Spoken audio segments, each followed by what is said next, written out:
আসসালামু আলাইকুম সুপ্রিয় শিক্ষার্থী বন্ধুরা, আজকে আমরা অষ্টম শ্রেণীর গণিত নিয়ে আলোচনা করব। আমরা এতদিন এসএসসি পরীক্ষা 26-এর জন্য শুধুমাত্র নবম দশম শ্রেণীর এবং এসএসসি পরীক্ষার অঙ্কগুলাই সমাধান করতাম।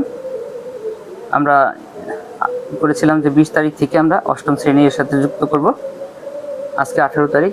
এরপর থেকে যেহেতু এসএসসি পরীক্ষার্থীরা এখন অন্য সাবজেক্ট নিয়ে ব্যস্ত, এজন্য আমরা আজ থেকেই অষ্টম শ্রেণী, তারপর নবম দশম শ্রেণী এভাবে ধারাবাহিকভাবে ক্লাসগুলো করব।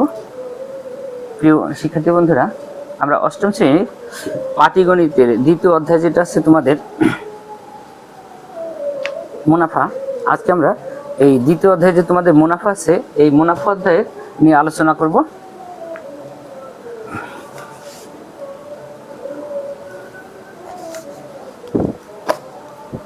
অর্থাৎ আমরা আজকে অষ্টম শ্রেণীর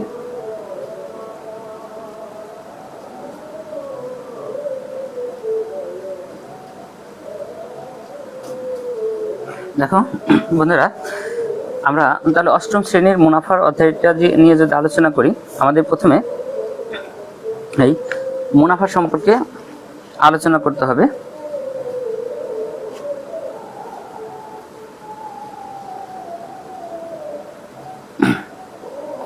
অর্থাৎ আমরা কোনো ক্ষেত্রে বিনিয়োগ করলে অথবা ব্যবসা করে আমরা যে লাভটা পাই বা লভ্যাংশ পাই এটাকে আমরা মুনাফা বলি। আর আমাদের এই অধ্যায়ের অঙ্কে মুনাফাকে, যে মুনাফা আছে সেটাকে দুই ভাগে ভাগ করা হয়েছে। একটা হলো সরল মুনাফা আর একটা হইতেছিল চক্রবৃদ্ধি মুনাফা। আমাদের মুনাফাকে যে দুইটা ভাগ করা হয়েছে, এটা হইতেছিল একটা হলো সরল মুনাফা এবং দুইটা হইতেছিল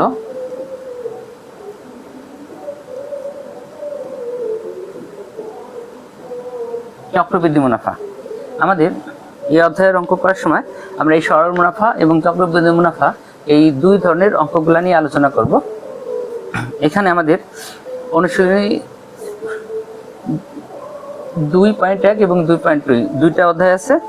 এখানে প্রথম যে অধ্যায়টা আছে 2.1, এখানে শুধুমাত্র সরল মুনাফা নিয়ে আলোচনা করা হয়েছে এবং আরও একটা অনুশীলনী আছে 2.2, এইখানটা আমাদের শুধুমাত্র চক্রবৃদ্ধি মুনাফা নিয়ে আলোচনা করা হয়েছে। অর্থাৎ আমাদের যে মুনাফার অধ্যায়টা, এই মুনাফার অধ্যায়ের দুইটা অনুশীলনী আছে। একটা হচ্ছে 2.1, আমরা যদি 2.1 নিয়ে আলোচনা করি, এখানে শুধুমাত্র সরল মুনাফা এবং এর সাথে আরও একটা অধ্যায় আছে, অনুশীলনী আছে 2.2, এখানে চক্রবৃদ্ধি মুনাফা নিয়ে আলোচনা করা হয়েছে। এখন আমাদের অঙ্ক করার আগে এই সরল মুনাফা এবং চক্রবৃদ্ধি মুনাফার সংজ্ঞাটা জানতে হবে আগে। এই জন্য আমরা সরল মুনাফা এবং চক্রবৃদ্ধি মুনাফার সংজ্ঞাটা যদি বলি, আমাদের সরল মুনাফার সংজ্ঞাটা আমরা একটু আলোচনা করি। দেখো প্রিয় শিক্ষার্থী বন্ধুরা, আমরা সরল মুনাফা নিয়ে যদি আলোচনা করতে চাই আগে,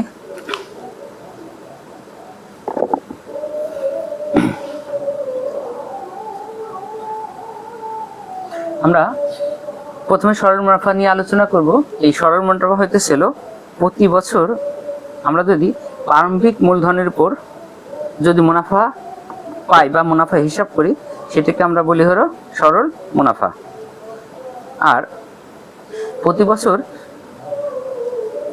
মুনাফা আসলের উপর যদি আমরা মুনাফা ধরি বা মুনাফা নির্ণয় করি, তাহলে যে মুনাফাটা পাই আমরা, সেটা হইতেছিল আমাদের চক্রবৃদ্ধি মুনাফা।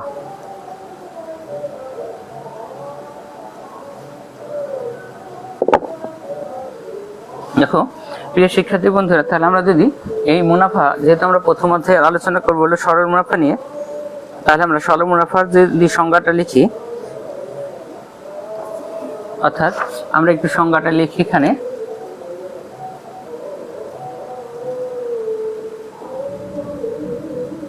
দেখো বন্ধুরা, প্রতি বছর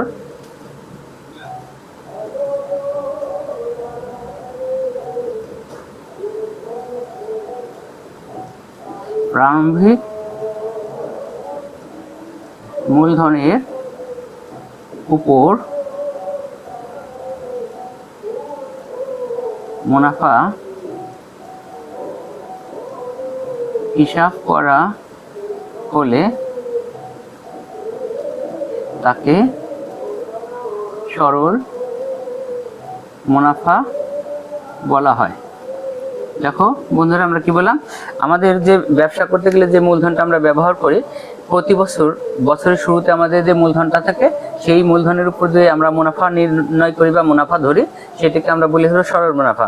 অর্থাৎ শুধু মুনাফাও বলা হয়, মানে মুনাফা বলতেই আমরা সরল মুনাফা বুঝি আমাদের। এবং আরো একটা আছে হলো আমাদের দ্বিতীয়টা হইতেছিল চক্রবৃদ্ধি মুনাফা। দেখো চক্রবৃদ্ধি মুনাফা, এখন আমরা বলছি যে প্রারম্ভিক মূলধনের উপর যে মুনাফা অর্জন করি সেটা হচ্ছে সরল মুনাফা। এবং বছর শেষে আমাদের প্রতি বছর যে সরল মুনাফাটা হবে, পরবর্তী বছরে আমাদের এই মুনাফার উপরে আমরা আবার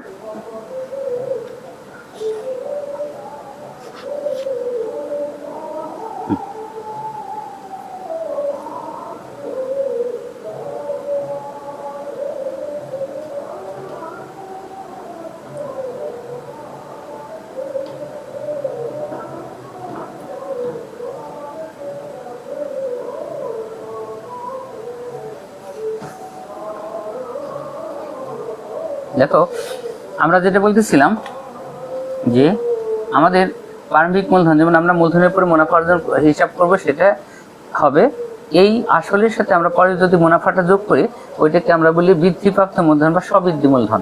এই জন্য আমরা এখানে বলতে পারি যে প্রতি বছর যদি বৃদ্ধিপ্রাপ্ত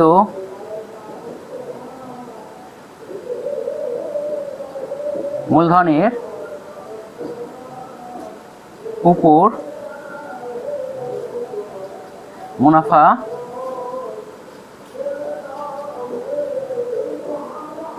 হিসাব করা হয়, তাকে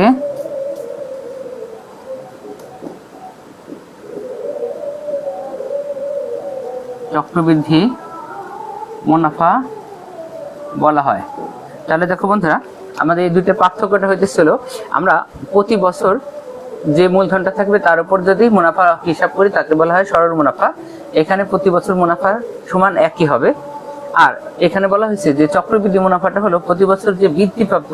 যেমন আমরা যদি একটা উদাহরণ দিয়ে বলি, দেখো আমাদের মনে করো 1000 টাকার যদি 10% মুনাফা হয়, তাহলে দেখো 1000 টাকা 10% মুনাফা হবে হলো ধরো 100 টাকা।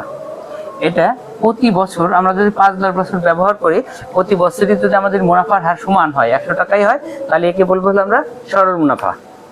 মানে প্রতি প্রারম্ভিক মূলধন আমাদের যে দেখো শুরুতে যে মূলধন ছিল 1000 টাকা, এর উপরে আমরা যদি 10% মুনাফা ধরি, প্রতি বছরই আমাদের 100 টাকা করে মুনাফা হবে। অর্থাৎ এটা কমবে না বাড়বে না, এটাকে আমরা বলবো সরল মুনাফা। কিন্তু যদি আমাদের চক্রবৃদ্ধি মুনাফা হয়, দেখ এক্ষেত্রে আমরা যেটা ব্যবহার করব, আমাদের ধরো প্রথমে ধরো 1000 টাকার আমাদের 10% মুনাফা যদি হিসাব করি, প্রথম বছর ধরো আমাদের হবে হলো 100 টাকা মুনাফা। দ্বিতীয় বছর এই যে 100 টাকা মুনাফা হয়েছে সেটা আমাদের আসলের সাথে যোগ হয়ে যাবে। তাহলে দেখো আমাদের তখন মূলধন হয়ে যাবে 1100 টাকা। এর যদি আমরা 10% ধরি, তাহলে দেখো আমাদের তখন মুনাফা হবে হলো 110 টাকা। অর্থাৎ প্রতি বছর যে মুনাফাটা হবে, সেই মুনাফা আসলের সাথে যোগ করার পর যে মূলধনটা আমরা ধরবো তাকে বলা মুনাফা ধরবো, তাকে বলা হলো চক্রবৃদ্ধি মূলধন। অর্থাৎ এই জন্য আমরা বলছি যে বৃদ্ধিপ্রাপ্ত মূলধনের উপর, অর্থাৎ প্রতি বছর। দেখো এর পরের বছর যদি আমাদের হয়, তাহলে হচ্ছে 1100 টাকার সাথে আবার 110, তাহলে হইতেছে দেখো 1210 টাকা। এর 10% তখন আমাদের হবে আবার 121 টাকা। অর্থাৎ দেখো আমাদের সরল মুনাফা কিন্তু প্রতি বছর কি 100 টাকা করেই থাকবে। আর চক্রবৃদ্ধি মুনাফাটা হইতেছে আমাদের প্রতি বছর আসলের সাথে আগে মুনাফা যোগ করতে হবে, তারপরে মানে মুনাফা ধরতে হবে। এই জন্য প্রতি বছর দেখো মুনাফার হারও পরিমাণও বৃদ্ধি পাইতেছে। এই জন্য এটাকে বলা হলো, যদি বৃদ্ধিপ্রাপ্ত মূলধনের উপর মুনাফা হিসাব করি বা ধরি, সেটা হবে হলো চক্রবৃদ্ধি মুনাফা। অর্থাৎ আমাদের বেসিক যেটা মুনাফা, সরল মুনাফার চক্রবৃদ্ধি মুনাফার দরকার ছিল, এটা কিন্তু আমরা বেসিকটা জেনে নিলাম। এখন এই অধ্যায়ের অঙ্ক করতে গেলে আমাদের যে সূত্রগুলা দরকার পড়বে, আমরা এখন এই সূত্রগুলা নিয়ে আলোচনা করব। আমরা প্রথমে সরল মুনাফা, তারপর চক্রবৃদ্ধি মুনাফার সূত্রে যাব। আমরা প্রথমে 1 নম্বরে যেহেতু আমরা সরল মুনাফার কথা বলছি, এজন্য আমরা সরল মুনাফার সূত্রটাই লিখব।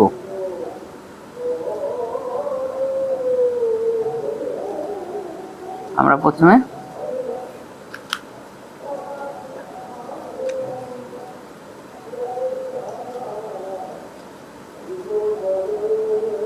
দেখো, আমরা যদি সূত্র লিখি আমরা লিখবো, আমরা জানি আমরা প্রথমে সরল মুনাফার সূত্রটা লিখব। দেখো,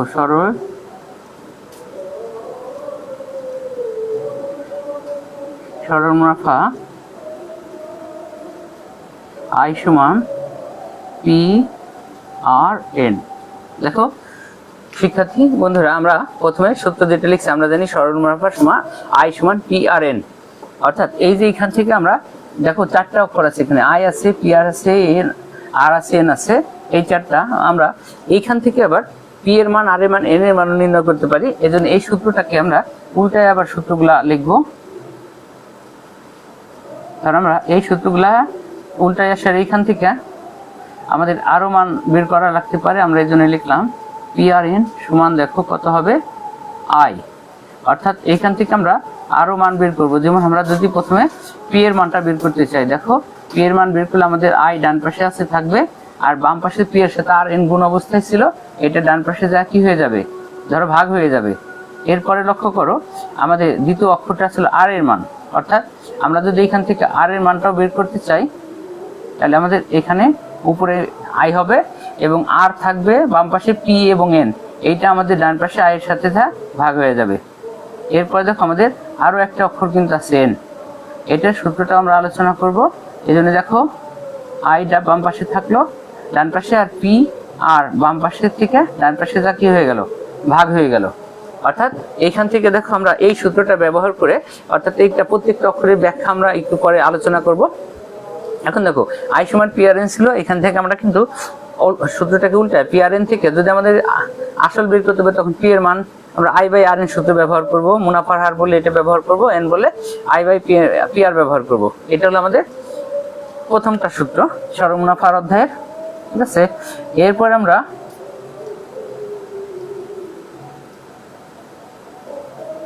দুই নম্বর আরো একটা সূত্র ব্যবহার করব, সেটা হলো আমাদের মুনাফা আসলের সূত্র। এটা আমরা কিন্তু সরল মুনাফা নিয়েই কাজ করতেছি। আমরা এখানে লিখব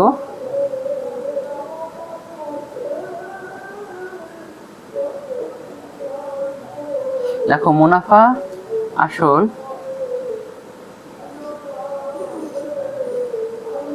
দেখো আমরা সূত্র লিখতেছি কি, মুনাফা আসল এটা হলো বড় হাতের A হবে, মুনাফা আসল বড় হাতের A সমান হইতেছিল আমাদের P প্লাস হলো I। দেখো বন্ধুরা, এখানে আমাদের যদি মুনাফা আসল নির্ণয় করতে বলে বা মুনাফা আসলের কাজ থাকে, তখন আমরা সূত্র লিখব A সমান P প্লাস I। এই সূত্রটাকেও দেখো আমরা উল্টা এখান থেকেও মান বের করে ফেলতে পারি, এর আমরা এখানেও এইভাবে লিখব। এখন দেখো আমরা এই সূত্রটা লিখব হলো P প্লাস দেখো I সমান হইতেছিল A। অর্থাৎ A মানে হচ্ছে মুনাফা আসল দুটো একসাথে। এখন এই মুনাফা আসল থেকে যদি আমরা P এর মান বের করতে চাই, অর্থাৎ I বাদ দিব, অর্থাৎ মনে রাখবো P বের করতে হলে A থেকে I বাদ যাবে, I বের করতে হলে A থেকে P বাদ যাবে। ধর আমরা যদি এখান থেকেও আসল বের করতে চাই, তখন আমাদের ডান পাশে থাকবে A, এই প্লাস এর I ডানে যা কি হয়ে যাবে দেখো মাইনাস হয়ে যাবে। এখান থেকে যদি আমরা এরপর মুনাফার পরিমাণটা জানতে চাই, ধরো I এর মানটা যদি বের করতে চাই, আমাদের এখানে সেই একই সূত্র হবে, A মাইনাস হবে হলো P। তাহলে দেখো আমরা এখান থেকেও যে আমাদের মূল সূত্র কিন্তু মুনাফা আসল A সমান P প্লাস I, এখান থেকে দেখো আমরা এখন P প্লাস I সমান যেমন A, এখান থেকে আমরা P এর মানও বের করতে পারবো, I এর মানও বের করতে পারবো। তাহলে দেখো আমাদের সরল মুনাফায় কিন্তু এই দুইটা সূত্র দিয়ে আমরা সমস্ত অঙ্ক করে ফেলতে পারবো। একটা হলো আমরা লিখছি সরল মুনাফা I সমান একটা PRN এর সূত্র, আর একটা মুনাফা আসলের সূত্র। এই দুইটা সূত্র থেকে আমরা বলছি যে সরল মুনাফার সব অঙ্ক করতে পারবো। এখন যে কাজটা আমাদের করতে হবে, এখানে আমাদের বেশ কিছু অক্ষর আসছে, আমরা এই প্রত্যেকটা অক্ষরের ব্যাখ্যা লিখবো। সেটা আমরা ধরো এই নিচে লেখা শুরু করি বা আমরা এই পাশে নিয়ে যেতে পারি। আমরা এই সূত্রগুলা একটু এই দিকে নিয়ে আসি।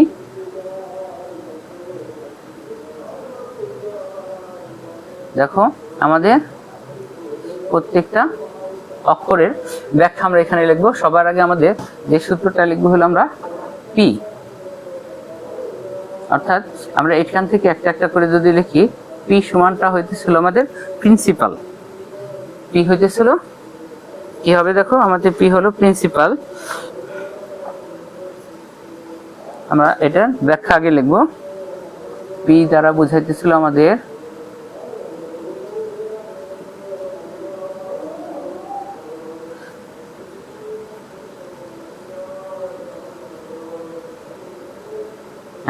দেখো পি দিয়ে বোঝাইছিল আমাদের প্রিন্সিপাল, অর্থাৎ প্রিন্সিপালটা এটা হবে আমাদের আসল অথবা মূলধন। আমরা এটাকে ব্র্যাকেটে লিখব, আসল অথবা দেখো কি হবে আমাদের মূলধন। এরপরে আমাদের যে সূত্রটা আছে আর, আমরা এটা লিখব হলো আর সমান হইতেছিল আমাদের রেট অফ ইন্টারেস্ট, অর্থাৎ আমরা এটাকে দেখো রেট অফ ইন্টারেস্ট।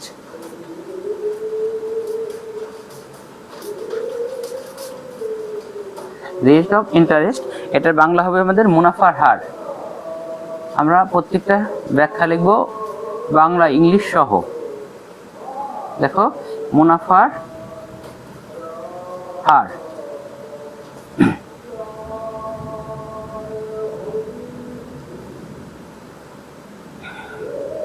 এরপর আমাদের যে অক্ষরটা ছিল এন, পি আর এন আমরা ধারাবাহিকভাবে সাজায় লিখব। এন এন সমানটা হইতেছিল আমাদের সময়, অর্থাৎ টাইম।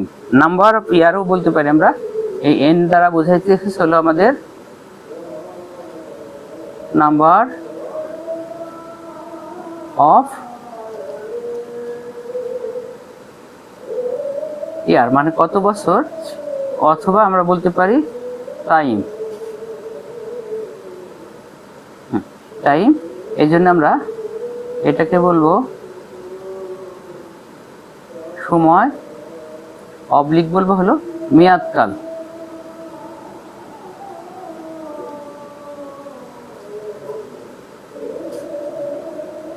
দেখো এন। এরপর আমাদের এখানে দেখো বাকি আসলো আয়ের কথা। আমরা বড় হাতের আইটা লিখবো।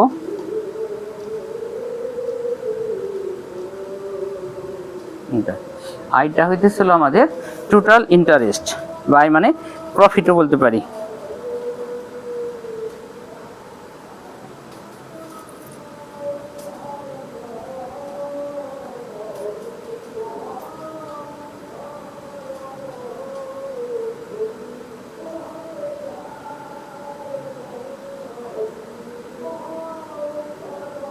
টোটাল ইন্টারেস্ট, অথবা এটাকে আমরা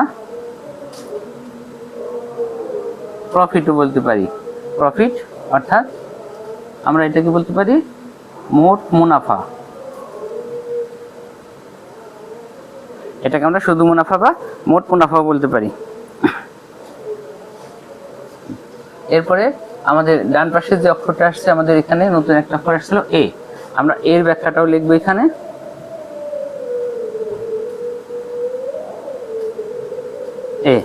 এটা হইতেছিল আমাদের টোটাল অ্যামাউন্ট।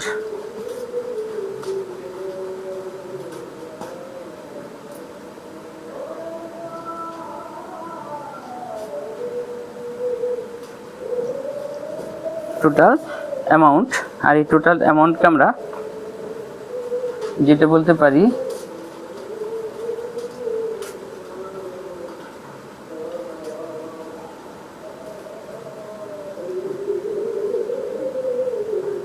মুনাফা আসল।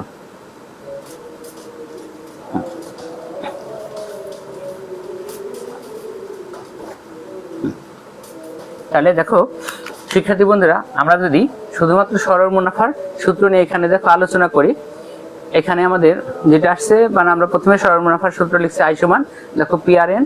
এখান থেকে পিআরএন থেকে আমাদের যে কোনো মান বের করতে পারলে, বা আমাদের আসল জানতে চাইতে পারে, মুনাফার হার জানতে চাইতে পারে, সময় বা বছর জানতে চাইতে পারে। এই জন্য এই সূত্রকে উল্টে আমরা মান বের করার সূত্রটাও লিখে রাখছি। এরপর আমাদের যে 2 নম্বর যে সূত্রটা আছে, সেটা হইতেছিল আমাদের মুনাফা আসল এর সূত্র। আর অর্থাৎ মুনাফা এবং আসল দুইটাকে আমরা একই সাথে কি বলি, এ বলি, পি প্লাস আই।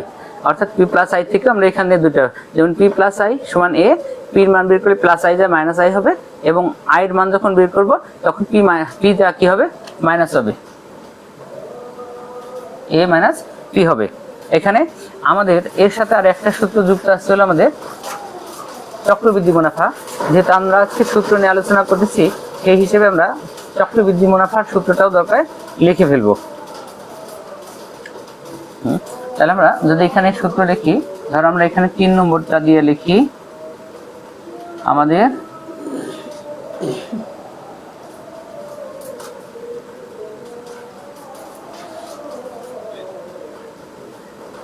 আমরা এখানে চক্রবৃদ্ধির সূত্রটা লিখে ফেলবো।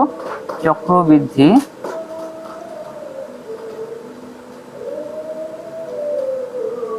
দেখো, চক্রবৃদ্ধি মূলধন, আমরা এই চক্রবৃদ্ধি মূলধনকে সি দিয়ে প্রকাশ করি, অর্থাৎ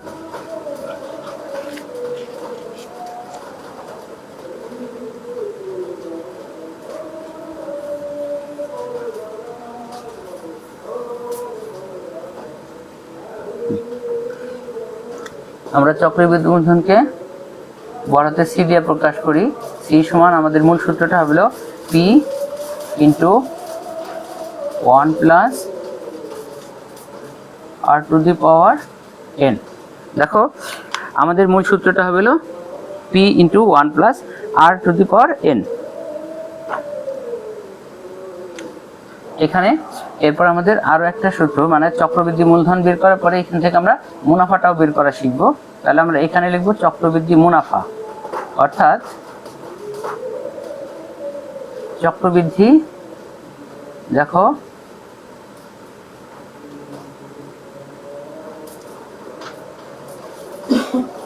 আমরা যদি চক্রবৃদ্ধি মুনাফার সূত্রটা লিখি, চক্রবৃদ্ধি মুনাফা এটা সমান আমাদের হবে হলো সি মাইনাসের হলো পি।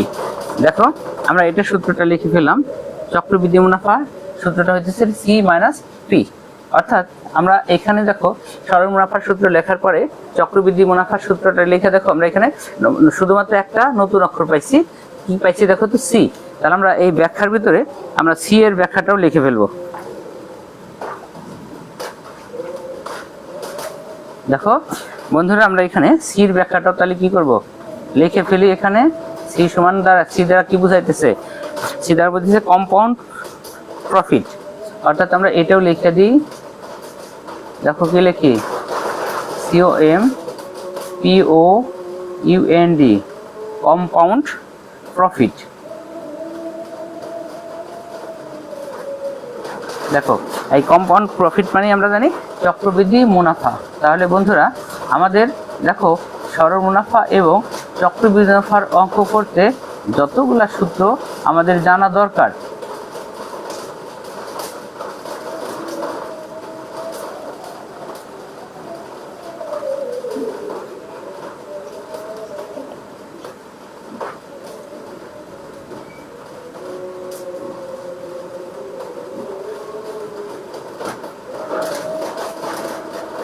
দেখো আমাদের এখানে সি দিয়ে বোঝাইতেছে, কি বলছিলাম, সি হলো কম্পাউন্ড প্রফিট, অর্থাৎ চক্রবৃদ্ধি মুনাফা যদি হয়। আর আমরা এখানে সি দিয়া যেটা বোঝানো হচ্ছিল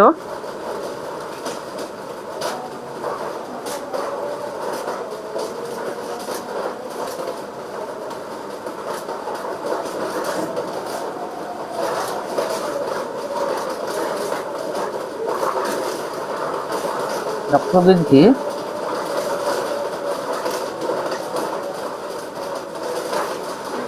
মূলধন, অর্থাৎ আমরা এখানে সি দিয়া কাকে বোঝাবো, চক্রবৃদ্ধি মূলধন, অবলিক দিয়ে আমরা বলতে পারি যে অথবা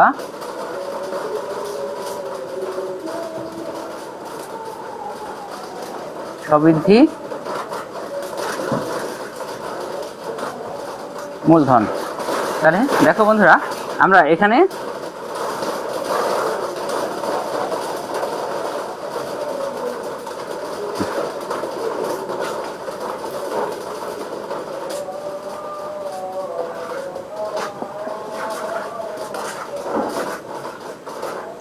তাহলে দেখো বন্ধুরা, আমরা যদি পারে অষ্টম শ্রেণীর পাটিগণিত অর্থাৎ দ্বিতীয় অধ্যায় যেটা মুনাফা হইতেছিল, আমরা তখন ব্র্যাকেটে লিখে রাখি এখানে দ্বিতীয় অধ্যায়, অর্থাৎ দ্বিতীয় অধ্যায়টা হইতেছিল আমাদের মুনাফা নিয়ে কাজ।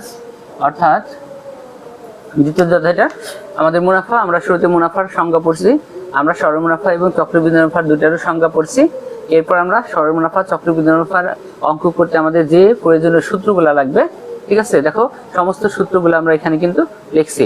অর্থাৎ আমরা এখানে লিখে রাখতে পারি প্রয়োজনীয় সূত্র,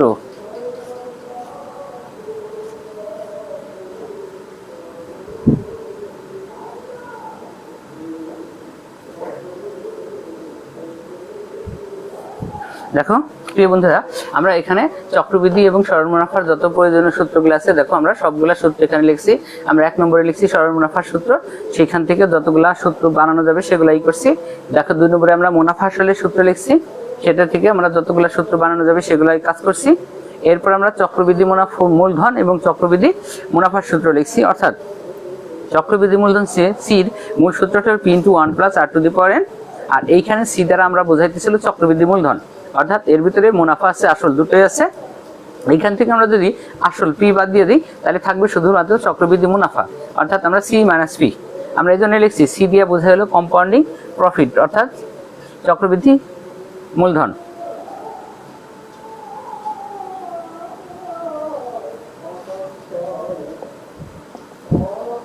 দেখো প্রিয় বন্ধুরা, আমাদের তাহলে 2.1 অঙ্ক বা 2.2 অঙ্ক করতে যতগুলো প্রয়োজনীয় সূত্র আছে, এই সমস্ত সূত্র সবগুলো সূত্র নিয়ে কিন্তু আমরা আলোচনা করছি। আমরা আজকে এই সূত্র পর্যন্ত রাখবো।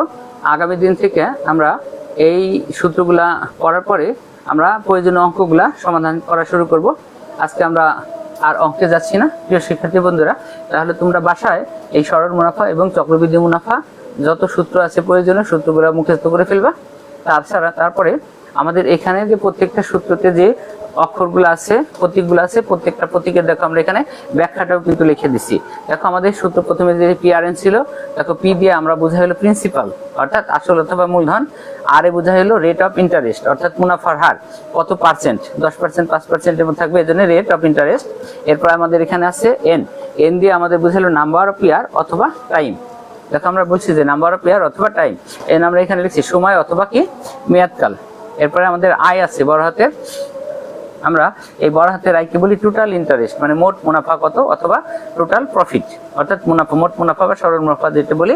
এখানে আমাদের বড় হাতে এখানে দেখো একটা এ ছিল, এ দিয়ে বোঝায় মুনাফা আসল, এই জন্য এ দ্বারা বোঝালো টোটাল অ্যামাউন্ট, অর্থাৎ আসল এবং মুনাফা দুটোই একসাথে, এই জন্য মুনাফা আসল। এবং সি দিয়ে বোঝায় কম্পাউন্ড প্রফিট অথবা কম্পাউন্ডিং প্রফিট, অর্থাৎ চক্রবৃদ্ধি মূলধন অথবা সবৃদ্ধি মূলধন। এখন এই সূত্রগুলো আমাদের মুখস্থ করতে হবে, এর সাথে আমাদের প্রত্যেকটা অক্ষরের অর্থ এবং ইংলিশ সহ তোমরা মুখস্থ করবা, তাহলে দেখবা প্রয়োজনীয় অঙ্কগুলো আমরা খুব সহজেই করতে পারবো। প্রিয় শিক্ষার্থী বন্ধুরা, তাহলে আমরা আজকে পর্যন্ত এখানেই রাখবো। সেই পর্যন্ত তোমরা ভালো থাকো, সুস্থ থাকো, সেই কামনায় আজকের মতো ক্লাস এখানেই শেষ করতেছি। আল্লাহ হাফেজ।